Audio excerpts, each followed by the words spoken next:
From the video introduction आप सभी को पता लग ही गया होगा कि आज हम कौन से एंड बहुत ही इंपॉर्टेंट टॉपिक है ये पोजीशन साइजिंग। क्या हम कितनी पोजीशन साइजिंग किस में रखें ताकि जब हमारा एसएल भी हिट होता है तो कोई बहुत बड़ा लॉस ना हो, मिनिमम सा लॉस हो और हम छोटे लॉस से मार्केट में निकल जाएं।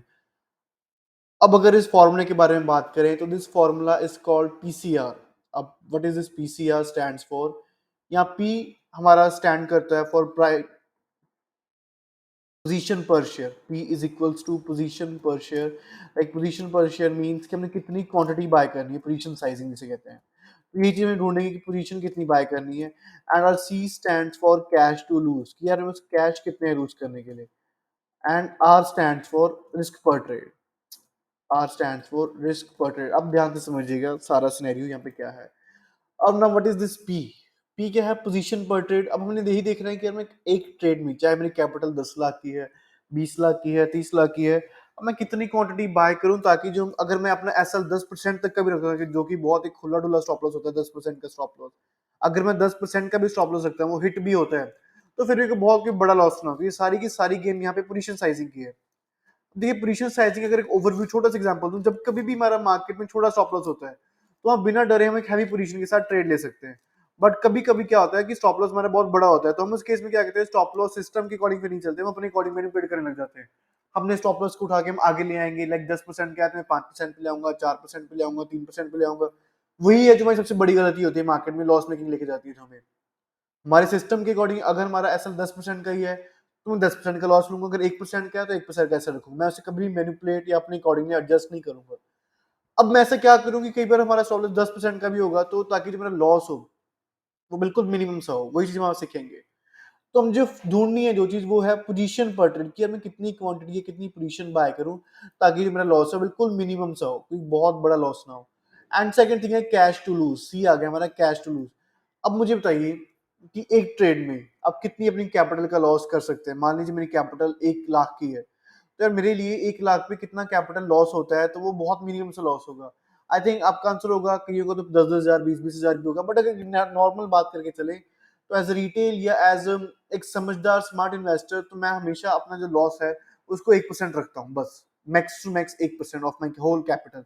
अगर मेरा रिस्क 10, मान ली कैपिटल 10 लाख की है तो ज्यादा से ज्यादा मैं उस पर 10 हजार का रिस्क लूंगा, इससे ज्यादा मैं 1 रुपए का रिस्क नहीं लेने वाला। तो यही है मेरा कैश टू लूज, कि मैं इतनी कैश या इतना कैश एम्प्लॉय करूंगा ताकि मेरा रिस्क है बहुत मिनिमम, हिट भी होता है सर तो 1% से ज्यादा रिस्क नहीं होगा। अब आर आ गया हमारा रिस्क पर ट्रेड, इसको हम कह सकते हैं स्टॉप लॉस। हमारा स्टॉप लॉस कितने पॉइंट का है? अब नॉर्मली मैं 10% का स्टॉप लॉस मान के चलो, जो कि बहुत खुला डुला स्टॉप लॉस होता है स्विंग के लिए भी। अगर मैंने कोई शेयर 100 रुपए का रेट पे लिया, इसका 10% होता है अराउंड 10 रुपीज। तो अगर मैं 10 रुपए का एसएल रखता हूँ, 10 रुपए का मेरा क्या आ गया रिस्क पर ट्रेड। पर ट्रेड या पर शेयर के पीछे में मुझे कितने रुपए का रिस्क है? 10 रुपए का। एंड कैश कितने बस लूज करने के लिए?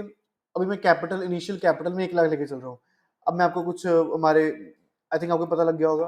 अब मैं आपको कुछ एक ओवरव्यू सा देता हूँ कि हमने क्या क्या डिस्कस किया। अभी हमने जस्ट अभी डिस्कस किया कि यार हमारे पास कैश कितना लूज करने के लिए या कितने परसेंट का मैं लॉस ले सकता हूँ। डेट इज अराउंड 1 लाख की कैपिटल पे, मैं 1 लाख कैपिटल एग्जांपल ले रहा हूँ, 1 लाख की कैपिटल पे मेरे पास इस टाइम है 1 हजार रुपए लूज करने के लिए, that is my cash to loose.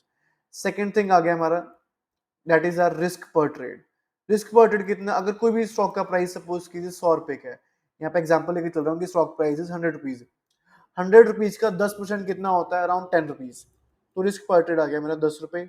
And जो मेरा स्टॉप कैश टू लूज है वो 1000 रुपए। अब 1000 रुपए का तो मैं मैक्सिमम लॉस ले सकता हूँ। एंड 10 रुपए का मेरा टोटल लॉस है पर ट्रेड के पीछे या एक शेयर के पीछे। एग्जाम्पल मैंने रिलायंस का शेयर लिया, रिलायंस की जगह मैं एग्जाम्पल लेता हूँ सेल इंडस्ट्री, सेल का, स्टील अथॉरिटी ऑफ इंडिया। इसका शेयर है इस टाइम अराउंड 83 रुपीज का। तो 83 का 10% होता है 8 रुपए। तो बट यहाँ पे मैं 100 रुपए एग्जाम्पल ले रहा हूँ कि शेयर का प्राइस 100 रुपए है तो इसका स्टॉप लॉस ले रहा हूँ 10 रुपए का। तो उस अकॉर्डिंगली मैंने एसएल रखा, काफी खुला डुला एसएल है, इतनी जल्दी हिट भी नहीं होता मार्केट में। बट समटाइम्स हिट हो भी जाता है, किस्मत बुरी हो या एनालिसिस गलत हो जाए कभी कभी, या हमें नहीं पता मार्केट का नेचर है, कई बार ऐसे हिट करा भी देती है, बहुत बार हम गलत भी होते हैं मार्केट में।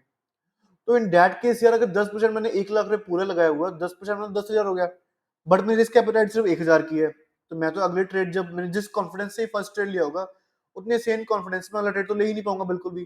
तो ऐसा क्या करूं ताकि जो मेरा रिस्क इन्वॉल्वमेंट बिल्कुल लो हो, या रिस्क बिल्कुल लो हो जाए एंड रिवॉर्ड मेरे को पूरा मिले। तो इन दैट केस मैं क्या करूँगा, जब कभी मेरा एसएल बढ़ेगा, क्वांटिटी को एडजस्ट करूँगा, जैसे जो हमारा पोजीशन है, पोजीशन पर ट्रेड। अब इसका फॉर्मूला क्या है? P equals to C divided by R।